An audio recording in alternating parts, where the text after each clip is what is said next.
Gamisangue Samu Jambo de Dalelu. Sejam bem-vindos à nova aula de Kimbundu.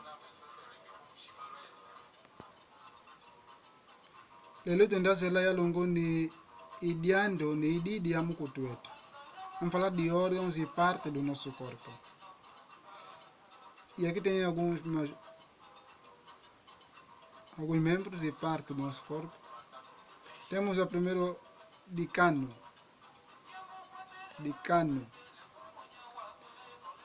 Também podemos ouvir de cano, ou de cano, que é boca. Mueso é barba. Luquaco é mão. Mutue, cabeça. Gindemba, cabelos. Mushima, coração. Então, só para recapitular, de cano é boca. Mueso é barba. Luquaco, mão. Mutue, cabeça. Gindemba, cabelos. Mushima, coração. Ouvimos muita música, inclui onde entra o Mushima.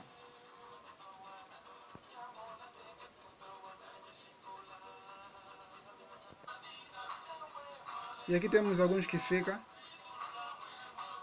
O primeiro que fica é Mueso de cota. Uma barba grande. Mueso de cota. Barba grande. O que fica dois, Luquacu Cadilo.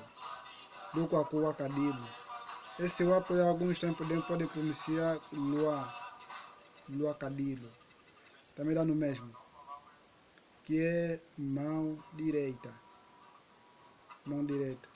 Luquacu Cadilo. Mão direita.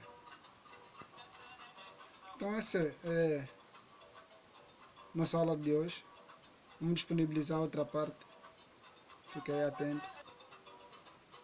Aprender o Kimbundu de Angola ficou mais fácil.